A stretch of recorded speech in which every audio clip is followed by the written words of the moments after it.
दोस्तों, आकांक्षा दुबे के केस में हर दिन हर घंटे कोई न कोई बड़ा अपडेट आ रहा है। इस केस को लेकर पूरी भोजपुरी फिल्म इंडस्ट्री में इस वक्त तूफान आया हुआ है। अक्षरा सिंह हो या पवन सिंह, बड़े बड़े स्टार्स और राजनेता आकांक्षा के परिवार के पास पहुंच रहे हैं। अब पहुंच तो सब रहे हैं, मगर बोल कोई नहीं रहा। आकांक्षा को लेकर किसी के मुंह से ये नहीं निकल रहा कि उसके साथ क्या हुआ था। अपने अपने फैन फॉलोइंग को दिखाने के लिए ये सब आ तो रहे हैं, मगर मौत पर सवाल कोई नहीं उठा रहा। सबूतों की बात कोई नहीं कर रहा, इंसाफ की बात कोई नहीं कर रहा। मगर अब आकांक्षा के केस में आकांक्षा की मां के वकील को बहुत बड़ा सबूत मिला है, और वो सबूत है आकांक्षा के पेट में मिला 20 ml का ब्राउन लिक्विड। जी हाँ, आकांक्षा के पेट में ना तो अल्कोहल मिली है और ना ही किसी तरह का खाना, बस मिला है तो भूरे रंग का पदार्थ, और वो भी 20 ml। और बड़ी बात यह है कि इस भूरे पदार्थ का पूरी पीएम रिपोर्ट में कहीं जिक्र तक नहीं है। तो ऐसा क्यों? अब आकांक्षा के वकील के सवाल के आगे पुलिस और डॉक्टर्स बुरी तरह घबरा गए हैं। तो आपको ब्राउन लिक्विड से जुड़ी जो भी अपडेट हमें मिल रही है वो बताते हैं। आप भी वीडियो को ज्यादा से ज्यादा लोगों तक पहुंचाएं, और वकील के उठाए सवालों पर आप भी कमेंट में अपनी बात, अपनी राय जरूर रखें। चैनल के साथ जुड़कर चैनल को सब्सक्राइब कर हमारी आवाज बने। तो आकांक्षा दुबे को इस दुनिया से अलविदा कहे 10 दिन से ज्यादा हो चुके हैं, मगर ना तो आरोपी पकड़ में आ रहे हैं और ना ही डॉक्टर्स की बनाई पीएम रिपोर्ट पूरी है। पुलिस की कार्यप्रणाली तो पहले दिन से ही संदेह के घेरे में थी, मगर अब डॉक्टर्स और उनकी बनाई पोस्टमार्टम रिपोर्ट भी पूरी तरह शक के घेरे में आ गई है। दरअसल भोजपुरी अभिनेत्री आकांक्षा दुबे की पीएम रिपोर्ट सामने आने के बाद परिजन और वकील ने एक गंभीर सवाल खड़े किए हैं। वकील का दावा है कि आकांक्षा दुबे के पेट में खाना पाया ही नहीं गया, ना ही किसी तरह का कोई लिक्विड मिला है। शराब ना तो ब्रीदिंग में पाई गई है और ना ही स्टमक में पाई गई है। सिर्फ 20 ml का कोई भूरे रंग का लिक्विड टाइप का पदार्थ पेट में पाया गया, जिसका जिक्र पीएम रिपोर्ट में किया ही नहीं गया। वहीं इसके अलावा वकील ने बताया कि आकांक्षा दुबे का म्यूकस में ब्रेन ऑफ स्टमक चौक पाया गया था, जो कि अपने आप में हैरानी की बात है। और इस पीएम रिपोर्ट को देखने के बाद आकांक्षा के परिजनों ने और वकील ने पुलिस की थ्योरी को पूरी तरह धत्ता बता दिया और कहा कि ये साफ तौर पर मर्डर है, सुसाइड नहीं।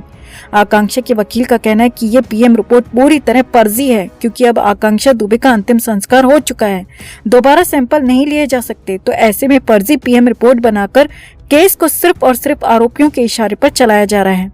आरोपियों से मिली भगत कर पुलिस कोर्ट में इस पीएम रिपोर्ट को दिखाकर साबित करना चाहती है कि आकांक्षा ने खुद को मारा था, मगर हम ऐसा होने नहीं देंगे, क्योंकि ये पीएम रिपोर्ट फेक है और अधूरी है। हम भी कोर्ट में साबित कर देंगे कि ये पीएम रिपोर्ट फर्जी है, क्योंकि मैंने पूरे सैंपल्स को देखा था। जब पीएम हो रहा था तो मैं वहीं मौजूद था। जब पीएम हो रहा था तो मैंने अपनी आंखों से बहुत कुछ देखा है। मैं शुरू से पूछ रहा हूँ कि उस भूरे लिक्विड का सैंपल लिया गया था या नहीं। तब डॉक्टर्स ने मुझसे कहा था कि हाँ, सैंपल लिया गया है, और अगर सैंपल लिया गया था तो उसका पीएम रिपोर्ट में जिक्र क्यों नहीं है। वकील ने कहा कि पीएम रिपोर्ट में आकांक्षा की कलाइयों को लेकर भी कुछ नहीं लिखा गया है, जबकि सबने देखा था कि आकांक्षा के दोनों हाथ की कलाइयां सामान्य नहीं थीं। चोट के निशान साफ दिख रहे थे, मगर रिपोर्ट में इसका जिक्र नहीं है। वकील का कहना है कि मैंने कई मेडिकल एक्सपर्ट से इस बारे में बात की है, हर किसी ने ब्राउन लिक्विड पर सवाल खड़े किए हैं। इसके अलावा medical experts brain of stomach के चौक होने को लेकर भी हैरानी जता रहे हैं, और वो कह रहे हैं कि ऐसा सुसाइड के केस में बिल्कुल नहीं होता। वकील की माने तो मेडिकल एक्सपर्ट्स के अनुसार किसी कोर्सिव मटेरियल की वजह से पूरा कंजेशन स्टमक के म्यूकस में ब्रेन में हो सकता है, और ब्राउन लिक्विड की जांच की जाना जरूरी है। पता लगना चाहिए कि आखिर भूरे रंग का पदार्थ क्या था। अगर पेट में शराब और खाना नहीं था, सिर्फ भूरा पदार्थ मिला है, तो इसका मतलब है कि आकांक्षा के साथ कुछ तो ऐसा हुआ है जो कि संदिग्ध है। वकील के साथ ही आकांक्षा दुबे की मां मधु दुबे ने पोस्टमार्टम रिपोर्ट पर सवाल उठाए हैं। उन्होंने कहा कि आकांक्षा आखिरी रात जिस पार्टी में गई थी, वहां अगर उसने शराब पी थी तो पोस्टमार्टम रिपोर्ट में इसका जिक्र क्यों नहीं है। एक्ट्रेस के पेट में न खाना मिला है, ना ही अल्कोहल, इवन ब्रीदिंग में भी अल्कोहल नहीं मिली। तो पहले पुलिस और होटल वाले क्यों आकांक्षा को नशे में बताकर उसे बदनाम करते रहे? क्यों फेक थ्योरी बनाते रहे? क्या वो शुरुआत में ही इस केस को बंद कर देना चाहते थे? मां मधु दुबे का कहना है कि अगर आकांक्षा ने शराब पी होती, वो नशे में थी, तो फिर पीएम रिपोर्ट में इसके बारे में क्यों नहीं लिखा गया। मेरी बेटी को पहले इन सब ने मिलकर मार दिया, और अब मारने के बाद उसे बदनाम कर रहे हैं, मगर मैं चट्टान की तरह डटी हूँ अपनी बेटी के इंसाफ के लिए। अब वकील पूरी तरह से पीएम रिपोर्ट को फर्जी और फेक कह रहे हैं। अब ये बात साफ हो गई है दोस्तों कि आकांक्षा ने ना तो शराब पी थी और ना ही वो नशे में थी। तो पुलिस और होटल वालों की पहली थ्योरी तो पूरी तरह फेल हो गई है कि आकांक्षा नशे में होटल पहुंची थी। अब मेन बात है कलाइयों में चोट और ब्राउन लिक्विड को लेकर, जिसका जिक्र भी पीएम रिपोर्ट में नहीं है, जबकि वकील का कहना है कि उन्होंने पीएम के दौरान खुद डॉक्टर से ब्राउन लिक्विड को लेकर बात की थी और रिपोर्ट में उस लिक्विड का जिक्र क्यों नहीं है, ये बड़ा सवाल है। तो आपको क्या लगता है, क्या हो सकता है?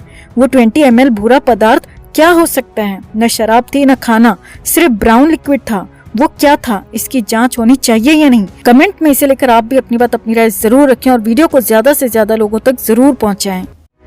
तो 26 मार्च की तारीख भोजपुरी इंडस्ट्री के लिए ऐसा कलंक लेकर आई है दोस्तों, जिसे मिटाने में सदियां लग जाएंगी, मगर ये कलंक मिटेगा नहीं। अब तक भोजपुरी सिनेमा वाले खुद को एक साथ बताते फिरते थे, उन सब की पोल अब खुल चुकी है। भले ही दुनिया से गई अकेली आकांक्षा है, मगर कच्चा चिट्ठा हर किसी का खुल गया है। हालांकि धीरे धीरे सब बोलने लगे हैं। जो बड़े बड़े स्टार्स आकांक्षा की मौत पर मुंह सिलकर बैठे थे, वो सब अब धीरे धीरे बोलने लगे हैं और आकांक्षा के परिवार तक भी पहुंच रहे हैं, क्योंकि अब सबको समझ में आ रहा है कि समर सिंह ने कुछ तो गलत किया है। आकांक्षा के साथ कुछ तो साजिश की गई है, वरना समर सिंह इस तरह भागता क्यों, सामने क्यों नहीं आ रहा? खैर, अब इस मामले में अब तक सबको आकांक्षा की पीएम रिपोर्ट का इंतजार था। आकांक्षा के परिवार के वकील भी अब तक इसीलिए खामोश थे क्योंकि बिना रिपोर्ट के कुछ भी बोलना जायज नहीं था। मगर अब आकांक्षा के मामले में पीएम रिपोर्ट आ चुकी है और जैसी कि आशंका थी, पीएम रिपोर्ट में मौत की वजह वही आई है जो कि सुशांत सिंह राजपूत के केस में आई थी। फंदे के निशान के अलावा किसी और तरह की चोट या जबरदस्ती को लेकर रिपोर्ट में कुछ भी नहीं लिखा गया है। सारनाथ के एसपी ने मीडिया को बुलाकर फटाफट बता दिया कि पीएम रिपोर्ट आ गई है और इसमें ऐसा कुछ भी नहीं है जिससे साजिश की बात हो। ये केस बिल्कुल सिंपल केस है और अब बस विसरा रिपोर्ट आ जाए और तो साफ हो जाएगा कि आकांक्षा के मामले में किसी और का हाथ है ही नहीं। कोर्ट इसे चुटकियों में मान लेगी क्योंकि रिपोर्ट ऐसा कह रही है। अब पीएम रिपोर्ट के आते ही आकांक्षा के परिवार के वकील बुरी तरह भड़क गए। न सिर्फ पुलिस बल्कि डॉक्टर्स पर भी सवाल खड़े कर दिए। आकांक्षा की मां मधु दुबे के वकील शशांक शेखर त्रिपाठी ने इस रिपोर्ट के सामने आने के बाद अपना बयान दिया है, जिसमें उन्होंने आकांक्षा दुबे केस की सीबीआई जाँच की मांग की है, क्योंकि यहाँ पर पहली नजर में सारनाथ पुलिस की भूमिका संदिग्ध लग रही है और अब तो डॉक्टर की ये रिपोर्ट देखकर शक और भी ज्यादा बढ़ गया है। इसीलिए आकांक्षा की मां मधु दुबे के वकील शशांक शेखर त्रिपाठी ने आकांक्षा केस की जांच सीबीआई से करने की मांग की है। उनका कहना है कि उन्हें पुलिस पर भरोसा नहीं है, पुलिस की जांच पर भरोसा नहीं है, इसीलिए आकांक्षा की केस की जांच सीबीआई के हाथों होनी चाहिए ताकि दूध का दूध और पानी का पानी हो सके। वकील का साफ साफ कहना है कि केस आईने की तरह साफ है, पता नहीं पुलिस इसे इतना क्यों उलझा रही है। लड़की बैठे बैठे कैसे कुछ कर सकती है? भला बेड पर सिटिंग पोजीशन में कोई कैसे लटक सकता है? ये इतनी सी बात पुलिस को समझ में क्यों नहीं आ रही? वकील ने यहाँ पर पीएम रिपोर्ट के बारे में कहा कि ये तो हमें भी पता है, गले पर निशान होंगे, ये तो बिना डॉक्टर के भी कोई बता देगा, मगर रिपोर्ट पूरी क्यों नहीं है? यहाँ सिर्फ गले का जिक्र क्यों है? दोनों हाथों की कलाइयों का जिक्र क्यों नहीं है? कलाइयों की पोजीशन की बात रिपोर्ट में क्यों नहीं दी गई है? वकील का कहना है कि हमारे पास ऐसे सबूत हैं जिन्हें हम कोर्ट में दिखाएंगे कि आकांक्षा के हाथ की कलाइयां किस पोजीशन में थी और उसे रिपोर्ट में मेंशन तक नहीं किया गया। आखिर क्यों? पुलिस और डॉक्टर किससे मिले हुए हैं? जहां पुलिस समर सिंह को अरेस्ट करने में नाकामयाब साबित हो रही है, वहीं डॉक्टर्स की रिपोर्ट केस को कमजोर करना चाहती है।